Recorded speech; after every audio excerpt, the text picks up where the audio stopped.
ಶ್ರೀ ಗುರುಭ್ಯೋ ನಮಃ. ಎಲ್ಲ ನನ್ನ ಆತ್ಮೀಯ ಭಕ್ತರೊಂದಕ್ಕೆ ನನ್ನ ನಮಸ್ಕಾರವನ್ನು ತಿಳಿಸುತ್ತಾ, ಶರಣಶಾಸ್ತ್ರಿ, ಪುರೋಹಿತರು ಹಾಗೂ ಜ್ಯೋತಿಷ್ಯಗಳು, ಶ್ರೀ ವರಸಿದ್ಧಿ ವಿನಾಯಕ ದೇವಸ್ಥಾನ, ಆನೆಪಾಳ್ಯ, ಆಡುಗೋಡಿ ಆತ್ಮೀಯ ಭಕ್ತರೊಂದಗಳಿಗೆ ಪ್ರಣಾಮವನ್ನು ತಿಳಿಸುತ್ತಾ ಹೇಳೋದೆಂದರೆ, ಇವತ್ತು ಸಂಕಷ್ಟ ಚತುರ್ಥಿ ವ್ರತ ಆಚರಣೆ ನಮ್ಮ ದೇವಸ್ಥಾನದಲ್ಲಿ ಬಹು ವಿಜೃಂಭಣೆಯಿಂದ ಆಯಿತು. ಆ ವಿಚಾರವಾಗಿ ಕೆಲವೊಂದಿಷ್ಟು ವಿಚಾರಗಳನ್ನು ತಮ್ಮೊಡನೆ ಹೇಳಿಕೊಂಡು ಮತ್ತು ಆ ಒಂದು ವಿಡಿಯೋವನ್ನು ನಾವು ಈ ಒಂದು ಮುಖೇನವಾಗಿ ಪ್ರಸಾರ ಮಾಡಲಿದ್ದೇವೆ. ಅದೆಲ್ಲವನ್ನು ತಾವು ಕಣ್ತುಂಬಿಕೊಳ್ಳಬೇಕು. ಬೆಳಗ್ಗೆ ಶ್ರೀಮನ್ ಮಹಾಗಣಪತಿಗೆ ಪ್ರಾತಃ ಕಾಲದಲ್ಲಿ ನಾವು ಮಹಾಭಿಷೇಕ ಸೇವೆಯನ್ನು ಮಾಡಲಾಗಿತ್ತು. ನಂತರದಲ್ಲಿ ಸ್ವಾಮಿಗೆ ವಿಶೇಷವಾಗಿ ಇವತ್ತು ಪಂಚವರ್ಣ ಅಲಂಕಾರವನ್ನು ಮಾಡಲಾಗಿತ್ತು. ನಂತರದಲ್ಲಿ ಮತ್ತೆ ಸಾಯಂಕಾಲ ಸರಿಯಾಗಿ 6:30 ಶ್ರೀ ಉಪನಿಷತ್ ಮುಖೇನವಾಗಿ ಕಾರಸಿದ್ಧಿ ಮಹಾಗಣಪತಿ ಹೋಮವನ್ನು ಕೂಡ ಮಾಡಲಾಗಿತ್ತು. ನಂತರದಲ್ಲಿ ಪೂರ್ಣಾಹುತಿಯನ್ನು ಕೊಡಲಾಗಿ ಎಲ್ಲ ಬಂದಿರತಕ್ಕಂಥ ಭಕ್ತರಿಗೆ ಆ ಮಹಾಮಂಗಳಾರತಿ ನೀಡಲಾಗಿ ಪ್ರಸಾದವೂ ಕೂಡ ಸ್ವೀಕಾರವಾಯಿತು. ಆ ನಂತರದಲ್ಲೇ ಶ್ರೀಮನ್ ಮಹಾಗಣಪತಿಯ ಒಂದು ವ್ರತ ಕಥಾಧ್ಯಾಯನವನ್ನು ಎಲ್ಲರೂ ಕೂಡ ಹೇಳೋ ಮುಖೇನವಾಗಿ ಬಂದಿರತಕ್ಕಂಥ ಭಕ್ತರಿಗೆ ಈ ಸಂಕಟ ಚತುರ್ಥಿಯ ವ್ರತದ ಆಚರಣೆಯ ಒಂದು ಫಲ ಏನು ಅಂತಕ್ಕಂಥದ್ದನ್ನು, ಅದನ್ನು ಯಾಕೆ ಆಚರಣೆ ಮಾಡಬೇಕು, ಅದರ ವಿಧಾನವೇನು ಅಂತಕ್ಕಂಥ ವಿಚಾರವನ್ನು ಬಂದಿರತಕ್ಕಂಥ ಎಲ್ಲ ಭಕ್ತರಿಗೆ ನಾವು ಇವತ್ತು ತಿಳಿಸಿದ್ದೇವೆ.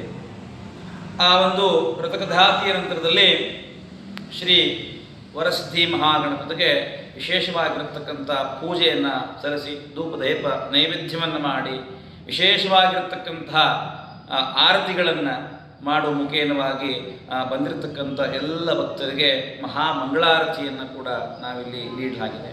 ಆ ನಂತರದಲ್ಲಿ ಈ ಒಂದು ನಮ್ಮ ದೇವಸ್ಥಾನದಲ್ಲಿ ಪ್ರತಿ ಸಂಕಟ ಚತುರ್ಥಿಯಂದು ಹಾಗೂ ವಿಶೇಷ ದಿನಗಳಲ್ಲಿ ಅನ್ನದಾನ ಸೇವೆ ಅಂತಕ್ಕಂಥದ್ದು ನಡೆಯುತ್ತೆ. ಇವತ್ತು ಕೂಡ ನಮ್ಮ ದೇವಸ್ಥಾನದಲ್ಲಿ ಅನ್ನದಾನ ಸೇವೆಯನ್ನು ಮಾಡಲಾಗಿತ್ತು. ಈ ಒಂದು ವಿಚಾರವಾಗಿ ಕೆಲವೊಂದಿಷ್ಟು ನಾವು ವಿಡಿಯೋವನ್ನು ಮಾಡಿ ಅದನ್ನು ನಮ್ಮ ಚಾನಲ್ ಮೂಲಕವಾಗಿ ಎಲ್ಲರಿಗೂ ಕೂಡ ದರ್ಶನವಾಗಬೇಕು ಈ ಒಂದು ವಿಶೇಷ ಪೂಜೆ ಅಂತ ಹೇಳಿ ನಾವು ಚಿಕ್ಕದಾಗಿರ್ತಕ್ಕಂಥ ಒಂದು ವಿಡಿಯೋವನ್ನು ಅಪ್ಲೋಡ್ ಮಾಡ್ತಾ ಇದ್ದೀವಿ. ಆ ಪ್ರಸಾರವಾಗಿರ್ತಕ್ಕಂಥ ಆ ಒಂದು ವಿಡಿಯೋನ ತಾವೆಲ್ಲರೂ ಕಣ್ತುಂಬಿಕೊಂಡು ಶ್ರೀ ಸಂಕಷ್ಟರ ಮಹಾಗಣಪತಿಯ ಕೃಪಾ ಆಶೀರ್ವಾದಕ್ಕೆ ಪಾತ್ರ ಆಗಬೇಕಾಗಿ ತಮ್ಮೆಲ್ಲರಲ್ಲೂ ಕಳಕಳಿಯಿಂದ ವಿನಂತಿ ಮಾಡಿಕೊಳ್ತಾ ಇದ್ದೀನಿ. ಹಾಗೆ ಮತ್ತೆ ತಮ್ಮೆಲ್ಲರಲ್ಲಿ ಮತ್ತೊಂದು ಕಳಕಳಿ ವಿನಂತಿ ಅಂದರೆ, ನಾವು ಮಾಡಿರ್ತಕ್ಕಂಥ ಈ ಒಂದು ವಿಡಿಯೋ ಪ್ರಸಾರವಾಗುತ್ತೆ. ಆ ಒಂದು ನಮ್ಮ ಚಾನಲನ್ನು ನೀವು ಸಬ್ಸ್ಕ್ರೈಬ್ ಮಾಡದೇ ಇದ್ದಲ್ಲಿ ಖಂಡಿತವಾಗಲೂ ಅದನ್ನು ಸಬ್ಸ್ಕ್ರೈಬ್ ಮಾಡ್ಕೊಳ್ಳಿ. ಅಲ್ಲಿ ಪಕ್ಕದಲ್ಲೇ ಬೆಲ್ ಐಕಾನ್ ಇರುತ್ತೆ, ಅದನ್ನು ಕೂಡ ಆನ್ ಮಾಡ್ಕೊಳ್ಳಿ. ಮತ್ತು ಆನ್ ನೋಟಿಫಿಕೇಷನ್ ಅಂತಿರುತ್ತೆ, ಅದನ್ನು ಕೂಡ ನೀವು ಆಯ್ಕೆ ಮಾಡ್ಕೋಬೇಕು. ಅದಿದ್ದರೆ ಮಾತ್ರ ನಾವು ಪ್ರಸಾರ ಮಾಡ್ತಕ್ಕಂಥ ಪ್ರತಿಯೊಂದು ವಿಡಿಯೋ ಕೂಡ ನಿಮಗೆ ಗೊತ್ತಾಗುತ್ತೆ ಮತ್ತು ನಿಮಗೆ ಅದು ಕಾಣಿಸುತ್ತೆ. ಪ್ರಸಾರ ಮಾಡಿರ್ತಕ್ಕಂಥ ಆ ಒಂದು ವಿಡಿಯೋ ನೋಡಿದ ಬಳಿಕ ತಮಗೆ ಏನು ಅನ್ನಿಸ್ತು, ತಮ್ಮ ಅಭಿಪ್ರಾಯವನ್ನು ಒಂದು ಕಮೆಂಟ್ ಮುಖೇನವಾಗಿ ನಮಗೆ ತಿಳಿಸಿ. ಎಲ್ಲರಿಗೂ ಒಳ್ಳೆಯದಾಗಲಿ, ಶುಭವಾಗಲಿ, ಸಕಲ ಸಂಕಷ್ಟಗಳೂ ಕೂಡ ನಿವಾರಣೆ ಆಗಲಿ. ಆ ಭಗವಂತನ ದರ್ಶನದಿಂದ ತಮಗೆಲ್ಲರಿಗೂ ಕೂಡ ಇರತಕ್ಕಂಥ ಸಂಕಟಗಳು, ದುಃಖ ದುಮ್ಮಾನಗಳು, ವಿಳಂಬಿತ ಕಾರ್ಯಗಳು ಎಲ್ಲವೂ ಕೂಡ ಶೀಘ್ರವಾಗಿ ನಿವಾರಣೆ ಆಗಿ ತಮ್ಮ ಅಂದ್ಕೊಂಡಿರ್ತಕ್ಕಂಥ ಮನಸಂಕಲ್ಪ ಕಾರ್ಯಗಳು, ಮಕ್ಕಳಿಗೆ ಬೇಕಾಗಿರತಕ್ಕಂಥ ವಿದ್ಯೆ, ಬುದ್ಧಿ ಇವೆಲ್ಲವೂ ಕೂಡ ಪ್ರಾಪ್ತವಾಗಲಿ. ತಮಗೆಲ್ಲೂ ಕೂಡ ಆ ಭಗವಂತ ಸದಾಕಾಲವಾಗಿ ಆಶೀರ್ವಾದಿಸಲಿ ಅಂತ ಹೇಳಿ ನಾನು ಕೇಳಿಕೊಳ್ತಾ ಈ ಒಂದು ವಿಚಾರವನ್ನು ಇಲ್ಲಿಗೆ ಸಂಪೂರ್ಣ ಮಾಡ್ತಾ ಇದ್ದೀನಿ. ಒಂದೇ ಸನಾತನ ಧರ್ಮ, ಒಂದೇ ನಮ್ಮ ಹಿಂದೂ ಪರಂಪರೆ ಅಂತ ಹೇಳ್ತಾ ಎಲ್ಲರಿಗೂ ಶುಭವಾಗಲಿ. ನಮಸ್ತೆ. ನಾವು ಕಾರಸಿದ್ಧಿ ಮಹಾಗಣಪತಿಯನ್ನು ಸಂಕಷ್ಟದ ಚತುರ್ಥಿಯನ್ನು ಆಹ್ವಾನ ಮಾಡಿ ಅದಕ್ಕೆ ಅಗ್ನಿ ದೇವರನ್ನು ಆಹ್ವಾನ ಮಾಡಿ ಅಗ್ನಿ ಪೂಜೆಯನ್ನು ಮಾಡಿದ್ದೀವಿ. ಅಗ್ನಿ ಮುಖೇನವಾಗಿ ಮಹಾಗಣಪತಿಗೆ ಭವಿಷ್ಯವನ್ನು ಕೊಟ್ಟಿರುವುದಾಗಿ ಆ ಪ್ರಕಾರವಾಗಿ ಅಗ್ನಿದೇವರಿಗೆ ಒಂದು ಧನ್ಯವಾದವನ್ನು ತಿಳಿಸಲಿಕ್ಕಾಗಿ ಈ ಒಂದು ಆಹುತಿಯನ್ನು ಕೊಡ್ತಕ್ಕಂಥದ್ದು. ಹೇಗೆ ಬ್ರಾಹ್ಮಣರಿಗೆ ತಾಂಬೂಲವನ್ನು ಕೊಟ್ಟು ಫಲತಾಂಬೂಲ ಆಶೀರ್ವಾದ ಮಾಡಿದ್ದಾರೆ, ಅದೇ ರೀತಿಯಾಗಿ ಅಗ್ನಿದೇವರಿಗೆ ತಾಂಬೂಲವನ್ನು ಕೊಟ್ಟು ಆತನ ಅನುಗ್ರಹದಾಗ ಇರಬೇಕು ಅಂತ ಹೇಳಿ ಮುಂದೆ ನಾವು ಕೊಡ್ತಕ್ಕಂತಹ ಹವಿಸ್ಸು ಮಹಾಗಣಪತಿ ತಲುಪಲಿ ಅಂತ ಹೇಳಿ ಅಗ್ನಿದೇವರಿಗೆ ಕೊಡ್ತಕ್ಕಂಥ ಫಲತಾಂಬೂಲ ಅದಕ್ಕೆ ಪೂರ್ಣಾಹುತಿ ಹೇಳ್ತಾ ಇದ್ದಾರೆ.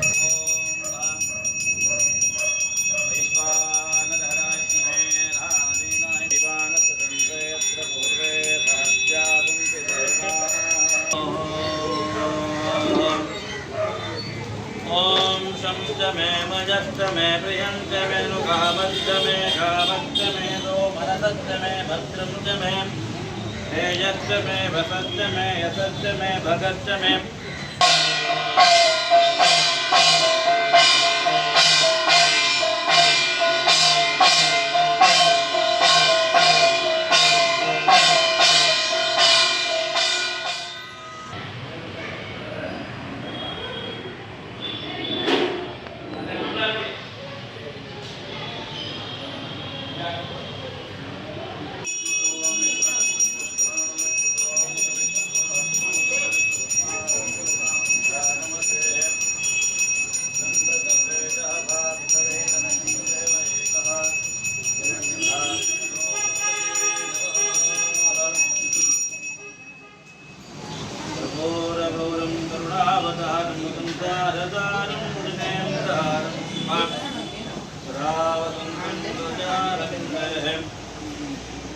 भवं भवानी सहितं नमामि जय देव जय तद्गुरुनाथं जय तद्गुरुनाथं गुरुरेणुकाचार्य गुरुसार्वभौमा जय देव जय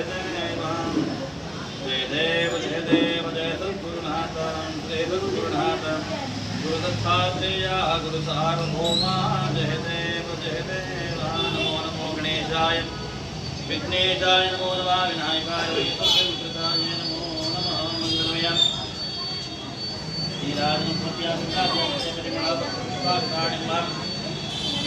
समात्मजामि रक्षां धारयामि देवता रक्षणां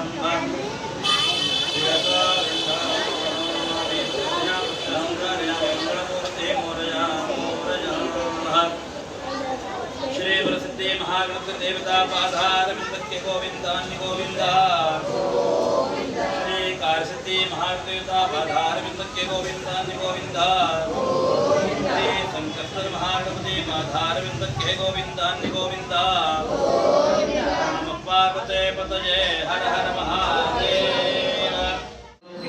ಪ್ರತಿ ಮಾಸದಂತೆ ಈ ಮಾಸದಿಂದ ಸಂಕಷ್ಟರ ಮಹಾಗಣಪತಿಯ ರಥದಂದು ಶ್ರದ್ಧಾ ಮತ್ತು ಭಕ್ತಿಯುತರಾಗಿ ಭಗವಂತನ ಪೂಜಾ ಸೇವೆಯಲ್ಲಿ ಭಾಗವಹಿಸಿದ್ದೀವಿ. ಆ ಪ್ರಕಾರವಾಗಿ ಮಹಾಗಣಪತಿಗೆ ಸಂಪೂರ್ಣವಾದ ಅನುಗ್ರಹವನ್ನು ಬರಬೇಕು.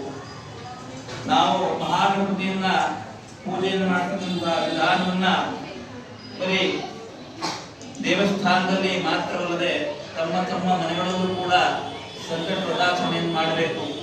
ಆ ವ್ರತಾಚರಣೆ ಮಾಡಿದವರಲ್ಲಿ ದೇವಸ್ಥಾನಕ್ಕೆ ಬಂದು ಇಲ್ಲಿ ಆಗ್ತಕ್ಕಂತಹ ಪೂಜೆ ಪುರಸ್ಕಾರದಲ್ಲಿ ಭಾಗವಹಿಸಿ ಇಲ್ಲಿ ಆ ಭಗವಂತ ದರ್ಶನವನ್ನು ಮಾಡಿ ಇಲ್ಲಿ ಕೊಡ್ತಕ್ಕಂಥ ತೀರ್ಥ ಪ್ರಸಾದವನ್ನು ಸ್ವೀಕಾರ ಮಾಡಬೇಕು. ಅದೇ ಪ್ರಕಾರವಾಗಿ ಅರ್ಚಕರು ಅಂದರೆ ನಾವು ಹೇಳ್ತಕ್ಕಂತಹ ಕಥೆಯನ್ನ ಶ್ರದ್ಧೆ ಮತ್ತು ಭಕ್ತಿಯಿಂದ ತಮ್ಮ ಅಂತಃಕರಣಪೂರ್ವಕವಾಗಿ ಅಂದರೆ ಬರೀ ಈ ಕಿವಿಯನ್ನು ಕೇಳಿ ಈ ಕಿವಿಯನ್ನು ಬಿಡದೇನೆ ಏನು ಹೇಳ್ತಿದ್ದಾರೆ ಅಂತಕ್ಕಂಥ ಮಾತನ್ನ ಕೇಳಿಸ್ಕೊಂಡು ಅದನ್ನ ಜೀವನದಲ್ಲಿ ಅಳವಡಿಸಿಕೊಂಡಾಗ ಆ ಸಂಕಷ್ಟ ಮಹಾಗಣಪತಿ ಸಂಪೂರ್ಣ ಅನುಗ್ರಹ ನಿಮಗೆ ಪ್ರಾಪ್ತವಾಗುತ್ತದೆ. ಈ ಸಂಕಷ್ಟ ವ್ರತಾಚರಣೆಯನ್ನ ಮನುಷ್ಯರಲ್ಲದೆ ಮತ್ತೆ ಪೂರ್ವಚರಿತವಾಗಿ ಈ ಒಂದು ವ್ರತವನ್ನ ಸಾಕ್ಷಾತ್ ಜಗನ್ಮಾತಂತ ಶ್ರೀ ಪಾರ್ವದೇವಿ ಆಚರಣೆ ಮಾಡ್ತಾಳೆ. ಒಂದು ಮನುಷ್ಯ ಜನ್ಮದಲ್ಲಿ ಜನ್ಮವನ್ನ ಕಾಡಿ ಪುನಃ ಮತ್ತೆ ಶಿವನನ್ನ ಮದುವೆ ಆಗಲಿಕ್ಕೆ ಹೊರಿಸಲಿಕ್ಕೆ ತನ್ನ ಮೈಯಿಂದ ಬಂದಿರತಕ್ಕಂತಹ ಆ ಒಂದು ಮಣ್ಣಿನಿಂದ ಜವರಿನ ಮಣ್ಣಿನಿಂದ ಆ ಗಣಪತಿಯನ್ನು ಸ್ಥಾಪನೆ ಮಾಡಿರ್ತಾಳೆ. ಅಂತಹ ಗಣಪತಿಯ ಅನುಗ್ರಹ ಮುಖೇನವಾಗಿ ಅಂತಹ ಗಣಪತಿಯ ಮಾತಿಗೆ ಶಕ್ತಿದಾಯಕವಂತಹ ಅನುಗ್ರಹ ಇರುತ್ತೆ. ಹಾಗಾಗಿ ಆ ಮಹಾಗಣಪತಿ ಹೇಳ್ತಾನೆ, ನೀನು ನನ್ನನ್ನು ಆರಾಧನೆ ಮಾಡಿದ್ದಾದರೆ ನೀನು ಅನ್ಕೊಂಡಿರ್ತಕ್ಕಂಥ ಕಾರ್ಯ ಸಿದ್ಧಿಯಾಗುತ್ತೆ ಅಂತ ಹೇಳಿ ಮಹಾಗಣಪತಿ ತನ್ನ ತಾಯಿಯಾದಂತಹ ಪಾರ್ವತಿಗೆ ಹೇಳ್ತಾನೆ. ಅದೇ ಪ್ರಕಾರವಾಗಿ ಈ ಒಂದು ಜಗತ್ತಿನ ತಂದೆ ತಾಯಿ ಅನ್ಕೊಂಡಿರ್ತಕ್ಕಂತಹ ಪಾರ್ವತಿ ಪರಮೇಶ್ವರನಿಗೆ ಈ ಒಂದು ವ್ರತದ ಅನುಭೂತಿ ಆಗುತ್ತೆ. ಅವರು ಕೂಡ ಮಹಾಗಣಪತಿಗೆ ಪ್ರಥಮ ಪೂಜೆ ಆಗಬೇಕು ಅಂತಕ್ಕಂಥ ನಿರ್ಧಾರವನ್ನು ಕೈಗೊಳ್ತಾರೆ. ಅದೇ ಪ್ರಕಾರವಾಗಿ ಸಂಕಷ್ಟದ ಸಮಯದಲ್ಲಿ ಧರ್ಮರಾಯನು ಕೂಡ ಏನ್ ಮಾಡ್ತಾನೆ ಕೇಳಿದ್ರೆ ಈ ರಥವನ್ನ ಪ್ರಾರಂಭ ಮಾಡ್ತಾನೆ. ಶ್ರೀಕೃಷ್ಣಂದಲೂ ಕೂಡ ಯುದ್ಧ ಪ್ರಾರಂಭವಾಗುತ್ತದೆ ಆ ಯುದ್ಧದ ಸಮಯದಲ್ಲಿ.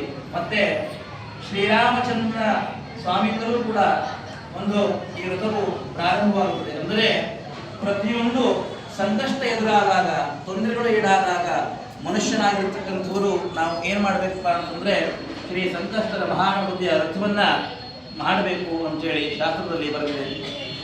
ಬರೀ ನಾವು ಏನು ಕೇಳಿದ್ರೆ ಪ್ರಸಾದಕ್ಕಾಗಿ ಒಂದು ಪೂಜೆಯನ್ನು ಕೊಟ್ಟು ಅದಕ್ಕೋಸ್ಕರವಾಗಿ ತಾವೆಲ್ಲರಿಗೂ ಬಂದು ಸೇರಿ ಆರತಿ ಆಗುವವರು ಇದ್ದು ಆ ಪ್ರಸಾದವನ್ನು ಸ್ವೀಕಾರ ಮಾಡಿದ್ರೆ ಈ ಫಲ ಪ್ರಾಪ್ತ ಆಗಲ್ಲ. ಸಂಕಷ್ಟ ಚತುರ್ಥಿಯನ್ನು ಯಾಕೆ ಮಾಡ್ತಾರೆ, ಹೆಂಗೆ ಮಾಡಬೇಕು, ಇದನ್ನು ಮಾಡಿದ್ರೆ ಏನು ಫಲವನ್ನು ಹೊಂದಬಹುದು, ಅರ್ಚಕರು ಇಷ್ಟ್ಯಾಕೆ ಕಷ್ಟವನ್ನು ಬೀಳ್ತಾ ಇದ್ದಾರೆ, ಭಗವಂತನಿಗೆ ಯಾಕೆ ಅಭಿಷೇಕವನ್ನು ಮಾಡ್ತಾರೆ, ಅಲಂಕಾರವನ್ನು ಮಾಡ್ತಾರೆ, ಮತ್ತೆ ಸ್ನಾನಗೈದು ಸಂಧ್ಯಾಕಾಲದಲ್ಲಿ ಹೋಮವನ್ನು ಮಾಡ್ತಾರೆ, ಕಳಶಾರಾಧನೆ ಮಾಡ್ತಾರೆ. ಇವೆಲ್ಲವೂ ಕೂಡ ಏನು ಕೇಳಿದ್ರೆ ನಮ್ಮ ಲೋಕದ ಹಿತಕ್ಕಾಗಿ ನಾವು ಮಾಡ್ತಕ್ಕಂಥದ್ದು.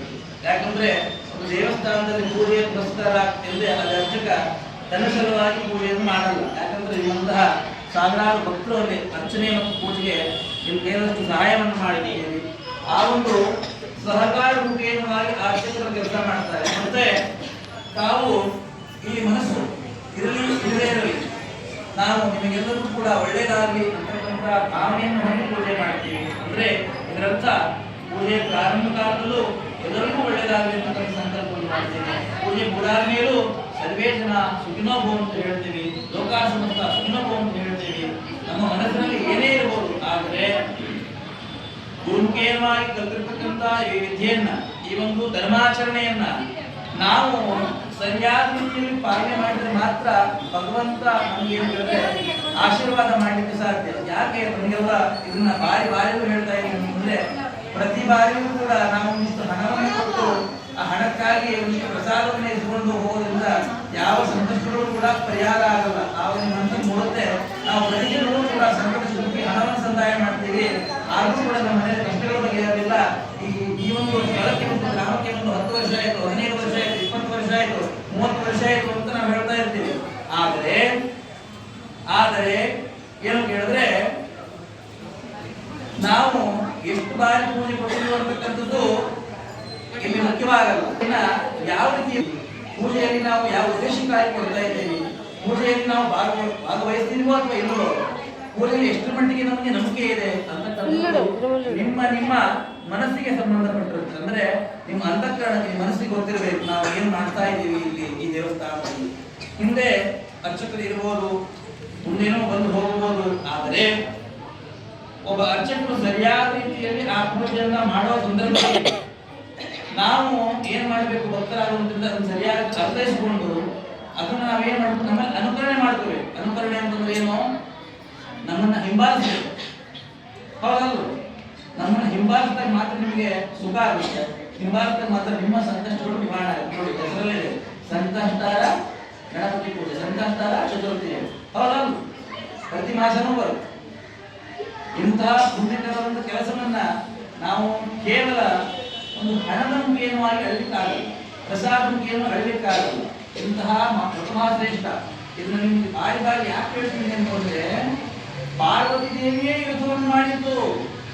ಹೆತ್ತ ತಾಯಿ ಜನ್ಮನಿದ್ದವಳು, ಕಷ್ಟವನ್ನು ಪರಿಹರಿಸಿಕೊಂಡು ಶ್ರೀರಾಮಚಂದ್ರ ಸ್ವಾಮಿ ಜಯ ಸಾಧಿಸಿದ ರಾಮನ ಮೇಲೆ, ಪಾಂಡವರು ಜಯ ಸಾಧಿಸುವ ಧರ್ಮರಾಯನ ಮುಖೇನವಾಗಿ. ಹೌದಲ್ಲ, ಇಂತಹ ಮಹಾನುವರು ಸತ್ಯಯುಗ, ದ್ವಾಪರಯುಗ, ತ್ರೇತಾಯುಗ, ಈ ಕಲಿಯುಗ ನಡೀತಾ ಇದೆ. ಈ ಕಲಿಯುಗದಲ್ಲೂ ಕೂಡ ಪೂಜೆ ನಡೀತಾ ಇದೆ. ಯಾರಿಂದ ನಡೀತಾ ಇದೆ ಪೂಜೆ? ಕಲಿಯುಗದ ಮನುಷ್ಯರಿಂದ ನಡೀತಾ ಇದೆ. ಯಾರ ಮುಖೇ ನಡೀತಾ ಇದೆ?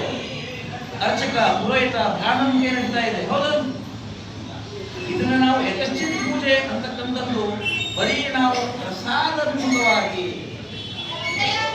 ಒಂದು ಚಿಕ್ಕ ಪ್ರಮಾಣದಲ್ಲಿ ಆಲೋಚನೆಯನ್ನು ಮಾಡಿದಾಗ ನಮ್ಮ ಜೀವನದ ಚಿಕ್ಕ ವಿಚಾರಗಳೇ ಇದನ್ನು ಮಹತ್ವವಾದಂತ ಪೂಜೆ. ಇದನ್ನು ಕೊಡಲಿಕ್ಕೆ ನಮಗೆ ಅವಕಾಶ ಸಿಕ್ಕಿದೆ. ಇದನ್ನು ಮಾಡ್ತಕ್ಕಂಥ ಅರ್ಚಕರು ಸರಿಯಾದ ರೀತಿಯಲ್ಲಿ ಮಾಡ್ತಾ ಇದ್ದಾರೆ. ಇದರ ಪ್ರಯೋಜನ ನಾವು ಪಡ್ಕೊಳ್ಬೇಕು ಅಂತಕ್ಕಂಥ ಭಾವನೆ ಯಾವಾಗ ನಿಮ್ಮಲ್ಲಿ ಮೂಡುತ್ತೋ, ಆವಾಗ ನಿಮ್ಮ ಸಂಕಷ್ಟಗಳು ಬಗೆಹರಿಯುತ್ತೆ. ನಾವು ಹೇಳ್ತಕ್ಕಂಥ ಮಾತು ನಿಮ್ಮ ಮನಸ್ಸಿಗೆ ಗಾಸಿ ಆಗ್ಬೋದು, ಅತಿಶಯೋಕ್ತಿ ಅನಿಸ್ಬೋದು, ನಮ್ಮ ಬಗ್ಗೆ ಬೇಸರ ಅನಿಸ್ಬೋದು. ಆದರೆ ನಾವು ಹೇಳ್ತಕ್ಕಂಥ ಮಾತಲ್ಲಿ ಕಿಂಚಿತ್ತೂ ಕೂಡ ಅಸತ್ಯವಿಲ್ಲ, ಸುಳ್ಳಿಲ್ಲ. ಯಾಕೆ ಅಂದರೆ ನೀವು ಮಾಡ್ತಕ್ಕಂಥ ಪೂಜೆ ಮನಪೂರ್ವಕವಾಗಿದೆ. ಇವತ್ತು ನಮಗೆ ಪ್ರಸಾದ ಸಿಗಲಿಲ್ಲ, ಇವತ್ತು ನಮಗೆ ಹಣ್ಣುಕಾಯಿ ಸಿಗಲಿಲ್ಲ, ಇವತ್ತು ನಮಗೆ ಏನು ಅರ್ಚಕರು ಆರ್ತಿಯನ್ನು ಕೊಡಲಿಲ್ಲ, ಈ ಭಾವನೆ ಇರಬಾರದು. ಏನಿರಬೇಕು? ನಾನು ಇವತ್ತು ವ್ರತ ಮಾಡಿದ್ದೀನಿ, ಆರಾಧನೆ ಮಾಡ್ತಾ ಇದ್ದೀನಿ, ಇವತ್ತು ಸಂಕಟ ಚತುರ್ಥಿ, ನಾನು ಶ್ರದ್ಧೆಯಿಂದ ಭಕ್ತಿಯಿಂದ ಅದನ್ನೇನು ಮಾಡಬೇಕು? ಅನುಕರಣೆ ಮಾಡಬೇಕು. ಅರ್ಚಕರು ನಮ್ಮ ಸಲುವಾಗಿ ಪೂಜೆಯನ್ನು ಮಾಡಿದ್ದಾರೆ, ಅರ್ಚಕರು ನಮ್ಮ ಸಲುವಾಗಿ ಅಭಿಷೇಕವನ್ನು ಮಾಡಿದ್ದಾರೆ, ಪ್ರಾತಃ ಕಾಲದಲ್ಲಿ ಅರ್ಚಕರು ನಮ್ಮ ಸಲುವಾಗಿ ಹೋಮವನ್ನು ಮಾಡಿದ್ದಾರೆ. ಯಾಕಾಗಿ ಮಾಡಿದ್ದಾರೆ? ನಮ್ಮ ಹೆಸರನ್ನು ಹೇಳಿಲ್ಲ, ನಮ್ಮ ಚೀಟಿ ಸಿಗಲಿಲ್ಲ ಅಂತಕ್ಕಂಥ ಭಾವನೆ ಬೇಡ. ಯಾಕೆ ಬೇಡ ಗೊತ್ತಾ? ನಿಮ್ಮೆಲ್ಲರೂ ಒಳ್ಳೆಯದಾಗಲಿ ಅಂತಕ್ಕಂಥ ಮನವನ್ನು ಹೊರಗೆ ನಾನು ಕೂತ್ಕೊಂಡಿರ್ತೀವಿ. ಪೂಜಾ ಪ್ರಾರಂಭ ಕಾಲದಲ್ಲೂ ಎಲ್ಲರೂ ಒಳ್ಳೆಯದಾಗಲಿ ಹೇಳ್ತೀವಿ, ಪೂಜಾ ಕೊನೆ ಕಾಲದಲ್ಲೂ ಅಂತ್ಯ ಕಾಲದಲ್ಲೂ ಸಮಾಪ್ತವಾದಾಗಲೂ ಕೂಡ ಸರ್ವೇ ಜನ ಸುಖಿನೋ ಅಂತ ಹೇಳ್ತೀವಿ. ಇಂತಹ ಪುಣ್ಯಕರವಂತಹ ಕೆಲಸವನ್ನ ಮಾಡ್ತಕ್ಕಂಥ ಸೌಭಾಗ್ಯ ಅರ್ಚಕರಾಗಿ ನಮಗೆ ಲಭಿಸಿರುತ್ತೆ. ಅಂತ ಸೌಭಾಗ್ಯವನ್ನು ನಾವು ನಮಗೋಸ್ಕರವಾಗಿ ಮಾಡೋದೊಂದೇನೆ ನಿಮ್ಮೆಲ್ಲರೂ ಒಳ್ಳೆಯದಾಗಲಿ ಅಂತಕ್ಕಂಥ ಭಾವನೆಯನ್ನು ಹೊಂದಿ ಮಾಡ್ತೀವಿ. ಹಾಗಾಗಿ ಇಂಥ ಭಾವನೆಯನ್ನು ಹೊಂದಿ ನಾವು ಮಾಡಿದಾಗ ಆ ಕೆಲಸವನ್ನ ನಿಮ್ಮ ಪ್ರಮಾಣ ಎಷ್ಟಿತ್ತು, ನಿಮ್ಮ ಮನಸ್ಸು ಎಷ್ಟು ಮಟ್ಟಿಗೆ ಅಲ್ಲಿತ್ತು, ನಿಮ್ಮ ಭಾಗವಹಿಸ ಎಷ್ಟುಂಟು, ಭಾಗವಹಿಸೋದ್ರಿಂದ ನೀವು ಎಷ್ಟು ಜನ ಇಲ್ಲಿ ಬಂದಿದ್ರಿ ಅಂತ, ಎಷ್ಟು ಜನ ಪೂಜೆಗೆ ಕುಂತಿದ್ರಿ ಅಂತ, ಎಷ್ಟು ಜನ ಹೋಮದಲ್ಲಿ ಭಾಗವಹಿಸಿದ್ರಿ ಅಂತ. ನಾವು ಕೊನೆಯ ಗಳಿಗೆಯಲ್ಲಿ ಬಂದು ಪೂರ್ಣಾಧಿಕತೆಯನ್ನು ಮುಟ್ಟಿದ ಭಗವಂತ ಅಂದ್ರೆ ಭಗವಂತನ ಕೊನೆಯಲ್ಲ. ಕೊನೆಯ ಗಳಿಗೆಯಲ್ಲಿ ಬಂದು ಪೂರ್ಣಾಧಿಕತೆ ಮುಟ್ಟಿದ್ರೆ ಭಗವಂತನ ಕೊನೆಯಲ್ಲ. ಬರಬೇಕು. ಯಾಕೆ ಹೇಳಿ? ನನ್ನ ಸಲುವಾಗಲ್ಲ, ನಿಮ್ಮ ಸಲುವಾಗಿ, ಪ್ರಸಾದ ಸಲುವಾಗಲ್ಲ, ನಿಮ್ಮ ಆತ್ಮಶಾಂತಿಗಾಗಿ, ನಿಮ್ಮ ಗಂಡಂದಿರಿಗಾಗಿ, ನಿಮ್ಮ ಮಕ್ಕಳಿಗಾಗಿ, ನಿಮ್ಮ ಮಕ್ಕಳ ಭವಿಷ್ಯಕ್ಕಾಗಿ, ನಿಮ್ಮ ಮನೆಯ ಶಾಂತಿಗಾಗಿ, ನಿಮ್ಮಲ್ಲಿರ್ತಕ್ಕಂಥ ಸಮಸ್ಯೆಗಳಿಗಾಗಿ, ನಿಮ್ಮಲ್ಲಿರ್ತಕ್ಕಂಥ ತೊಂದರೆಗಳಿಗಾಗಿ, ಅವುಗಳನ್ನ ನಿವಾರಣೆ ಮಾಡಲಿಕ್ಕಾಗಿ ನಿಮಗೆ ಬರಬೇಕು. ಹೌದಲ್ವ? ಹೌದಲ್ವ? ಹೌದಲ್ವ? ಅದು ಬರಬೇಕಾ? ಪ್ರಸಾದ ಬರಬೇಕಾ? ಯಾಕೆ ಈ ಮಾತನ್ನು ಹೇಳ್ತಾ ಇದ್ದೀನಿ ಅಂತಂದ್ರೆ, ಇದೊಂದು ಮಹತ್ವಪೂರ್ಣವಾದಂತಹ ಪೂಜೆ. ಇದನ್ನು ನಾವು ಅಲ್ಲಗಳೆಬಾರದು. ಭಗವಂತ ನಾವೇನು ಕೊಡ್ತೀವೋ ಅದನ್ನೇ ನಮ್ಗೆ ವಾಪಸ್ ಕೊಡ್ತಾನೆ. ಹೌದಲ್ವ? ದ್ವೇಷ ಕೊಟ್ರೆ ದ್ವೇಷ, ಪ್ರೀತಿ ಕೊಟ್ರೆ ಪ್ರೀತಿ, ಭಕ್ತಿ ಕೊಟ್ರೆ ಭಕ್ತಿ, ಅಸೂಯೆ ಕೊಟ್ರೆ ಅಸೂಯೆ. ನಮ್ಮಲ್ಲಿ ಏನು ಭಾವನೆ ಇರುತ್ತೋ ಆ ಭಾವನೆ ಮುಖೇನವಾಗಿ ಹೌದಲ್ವ ಭಗವಂತನ ಪ್ರಸಾದವನ್ನು ಅನುಗ್ರಹಿಸ್ತಾರೆ.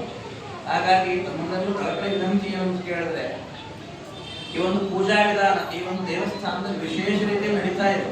ಇದನ್ನೆಲ್ಲ ಕೂಡ ತಾವು ಇಷ್ಟು 50 ವರ್ಷಗಳ ಕಾಲ ದೇವಸ್ಥಾನ ಕಟ್ಟಿ 50 ವರ್ಷ ಆಯಿತು. ಚಿಕ್ಕ ಪ್ರಮಾಣದಲ್ಲಿತ್ತು, ದೊಡ್ಡ ಪ್ರಮಾಣದಲ್ಲಿ ಭಗವಂತ ಅನುಗ್ರಹ ಮಾಡ್ದ, ತಮ್ಮೆಲ್ಲರಿಗೂ ಶಕ್ತಿಯನ್ನು ಕೊಟ್ಟ, ದಾನ ಧರ್ಮವನ್ನು ಮಾಡಲಿಕ್ಕೆ ತಮ್ಮ ಕೆಲಸ ಸಹಕಾರವನ್ನು ಕೊಟ್ರಿ. ಅದನ್ನು ಬಳಸಿಕೊಂಡು ಒಳ್ಳೆಯ ದೇವಸ್ಥಾನ ನಿರ್ಮಾಣವಾಯಿತು. ಅರ್ಚಕರು ಬಂದು ಪೂಜೆಯನ್ನು ಮಾಡಿದ್ರು. ಹೌದಲ್ಲ? ಅದು ಸುಮ್ಮನೆ ಸಾಧ್ಯ ಇಲ್ಲ. ಅದು ನಮ್ಮಲ್ಲಿರ್ತಕ್ಕಂಥ ಮನಸ್ಥಿತಿ. ಅಂದ್ರೆ ಒಳ್ಳೆಯ ಮನಸ್ಸಿನಿಂದ ನಾವು ಹಣವನ್ನು ಕೊಟ್ಟಾಗ, ದಾನ ಧರ್ಮವನ್ನು ಮಾಡಿದಾಗ ಅದು ಭಗವಂತನಿಗೆ ಏನಾಗುತ್ತೆ? ಸಮರ್ಪಣೆ ಆಗುತ್ತೆ. ಆ ಕೆಲಸ ಪರಿಪೂರ್ಣವಾಗುತ್ತೆ. ಹಾಗಾಗಿ ನಮ್ಮಲ್ಲರೂ ಮತ್ತೊಮ್ಮೆ ಕಳಕಳಿ ಮುಂದೆ ಪೂಜೆ ಪುರಸ್ಕಾರವನ್ನು ಮಾಡುವ ಸಂದರ್ಭದಲ್ಲಿ ಏನ್ ಮಾಡಿ ಕೇಳಿದ್ರೆ, ಪೂಜಾ ಪ್ರಾರಂಭ ಕಾಲದಲ್ಲಿ ಕೂತ್ಕೊಳ್ತಕ್ಕಂಥದ್ದು, ಪ್ರಾರ್ಥನೆ ಮಾಡ್ತಕ್ಕಂಥದ್ದು, ಸಂಕಲ್ಪವನ್ನು ಮಾಡ್ತಕ್ಕಂಥದ್ದು, ಮಹಾಗಣಪತಿಯ ಸಂಪೂರ್ಣ ಅನುಗ್ರಹ ಬರತಕ್ಕಂಥದ್ದು ಅಂದಾಗ ಮಾತ್ರ ಈ ಒಂದು ಸಂಕಟ ಚತುರ್ಥಿಯ ಪರಿಪೂರ್ಣದಂತಹ ಒಂದು ಫಲ ತಮ್ಮೆಲ್ಲರೂ ಕೂಡ ಪ್ರಾಪ್ತವಾಗುತ್ತೆ ಅಂತ ಹೇಳ್ಕೊಂಡು ನಾವು ಏನ್ ಮಾಡ್ತಾ ಇದ್ದೀವಿ ಹೇಳಿದ್ರೆ, ಈ ಒಂದು ಪೂಜೆಯನ್ನ ಪ್ರಾರಂಭ ಮಾಡ್ತಾ ಇದ್ವಿ. ಎಲ್ಲರೂ ಕೂಡ ಮುಂದಲ್ಲಿ ಹೇಳಿ, ಓಂ ನಮೋ ಸಂಕಷ್ಟಹರ ಮಹಾಗಣಪತೆ ನಮೋ ನಮಃ ಮಮ ಸಕಲ ಸಂಕಷ್ಟಂ ನಿವಾರಣಂ ಕುರು ಮಮ ಪುತ್ರಸ್ಯ ಪುತ್ರಿಕಾಯಾಃ ಸದ್ಬುದ್ಧಿ ಸದ್ವಿದ್ಯಾ ಪ್ರಾಪ್ತ್ಯರ್ಥಂ ಮಮ ಕೌಟುಂಬಿಕ ಸಂಬಂಧಿತ ಸಕಲ ವಿಳಂಬಿತ ಕಾರ್ಯೇಣ ಶೀಘ್ರಮೇವ ಸಿದ್ಧಿ ಕುರು ಅನುಗ್ರಹಂ ಕುರು ಶ್ರೀ ಸಂಕಷ್ಟಹರ ಮಹಾಗಣಪತೆ ನಮೋ ನಮಃ ಇತಿ ಮಮ ಮನಸೋದಿಷ್ಟ ಪ್ರಾರ್ಥನಾ ಸಮರ್ಪಯಾಮಿ. ಎಲ್ಲರ ಪರವಾಗಿ ಆ ಸಂಕಷ್ಟ ಮಹಾಗಣಪತಿಯಲ್ಲಿ ನಾನು ಪ್ರಾರ್ಥನೆಯನ್ನು ಮಾಡಿಕೊಂಡು ಎಲ್ಲರೂ ಕೂಡ ಭಗವಂತ ಒಳಿತನ್ನು ಮಾಡಿ ಅನ್ಕೊಂಡಿರ್ತಕ್ಕಂಥ ಸರ್ವಕಾರ್ಯಗಳು ಕೂಡ ಸಿದ್ಧಿಯಾಗಲಿ, ಎಲ್ಲರೂ ಕೂಡ ಭಗವಂತ ಸದ್ಬುದ್ಧಿ ಸದ್ವಿದ್ಯೆ ಮತ್ತೆ ನಮ್ಮ ಧರ್ಮದ ಬಗ್ಗೆ ಅರಿವನ್ನು ಮೂಡಿಸ್ತಕ್ಕಂಥದ್ದು, ಸನಾತನ ಧರ್ಮ ಪರಂಪರೆಯ ಅನುಗ್ರಹ ಮೊದಲು ಪ್ರಾಪ್ತವಾಗಬೇಕು, ಆ ಗುಣಗಳು ಬರಬೇಕು, ಆ ಒಂದು ಆಚರಣೆ ಮೇಲೆ ಬರಬೇಕು. ನಾವು ನಮ್ಮ ಧರ್ಮ ಅಂತಕ್ಕಂಥ ಭಾವನೆ ಮೂಡಬೇಕು, ಮಕ್ಕಳಿಗೂ ಅದನ್ನು ಕೂಡ ತಿಳಿಸಿಕೊಡಬೇಕು.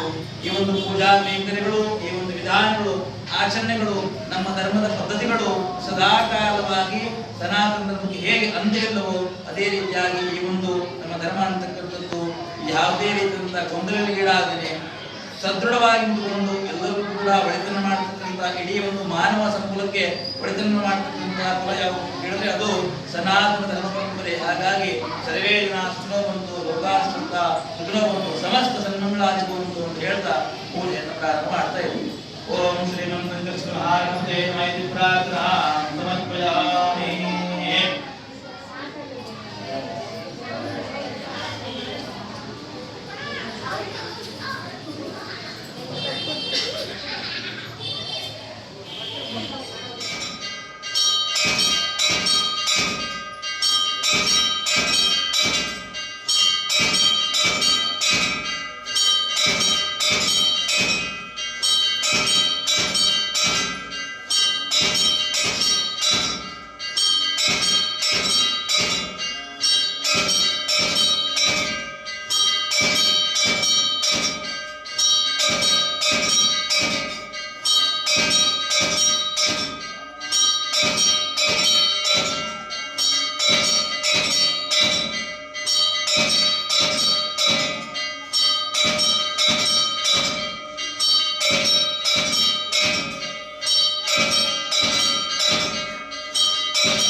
पुष्पार्तानि समर्पयामि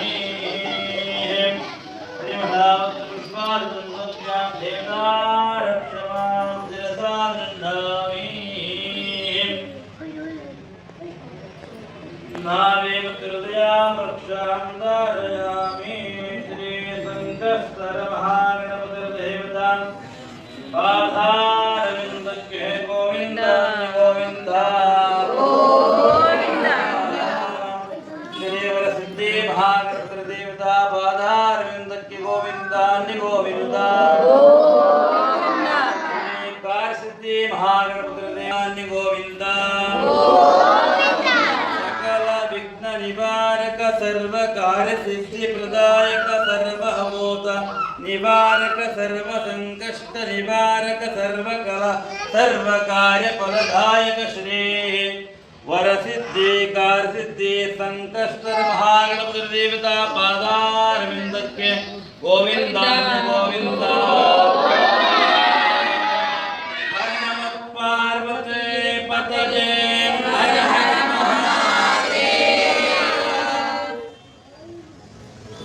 ಭಗವಂತ ಎಲ್ಲರೂ ಒಳ್ಳೇದು ಮಾಡಲಿ. ನಿಧಾನವಾಗಿ ಒಬ್ಬೊಬ್ಬರೇ ಲೈನ್ ಮಾಡಿಬಿಟ್ಟು ನಿಧಾನವಾಗಿ ಈ ಬಲಬದಿಯಿಂದ ಬರಬೇಕು, ಆರತಿ ತಗೊಳ್ಬೇಕು. ಪ್ರತಿಯೊಂದು ವಿಡಿಯೋಗಳನ್ನು ಕೂಡ ತಾವು ನೋಡಿ ಅಂತಕ್ಕಂಥ ಮಾತನ್ನು ಹೇಳ್ತಾ ಅದರಿಂದ ತಮ್ಮೆಲ್ಲರೂ ಕೂಡ ಉಪಯೋಗವಾಗ್ತಕ್ಕಂಥದ್ದು ಧರ್ಮಜಾಗೃತಿ ಬರ್ತಕ್ಕಂಥದ್ದು ಆಗುತ್ತೆ ಅಂತಕ್ಕಂಥ ಮಾತನ್ನು ಹೇಳ್ತಾ ಭಗವಂತನ ಆಶೀರ್ವಾದ ಸದಾಕಾಲವಾಗಿ ನಿಮ್ಮ ಮೇಲೆ ಇರಲಿ ಅಂತ ಹೇಳ್ತಾ ಈ ಒಂದು ವಿಡಿಯೋನ ಇಲ್ಲಿಗೆ ಸಂಪೂರ್ಣ ಮಾಡ್ತಾ ಇದ್ದೀನಿ. ಎಲ್ಲರಿಗೂ ನಮಸ್ಕಾರ. ಎಲ್ಲರಿಗೂ ಒಳ್ಳೆಯದಾಗಲಿ, ಆ ಭಗವಂತನ ಆಶೀರ್ವಾದ ಸದಾಕಾಲ ಮೇಲೆ ಇರಲಿ ಅಂತ ಹೇಳ್ತಾ ಈ ಒಂದು ನಾನು ವಿಡಿಯೋವನ್ನು ಸಮಾಪ್ತಿ ಮಾಡ್ತಾ ಇದ್ದೀನಿ. ಎಲ್ಲರಿಗೂ ನಮಸ್ಕಾರ.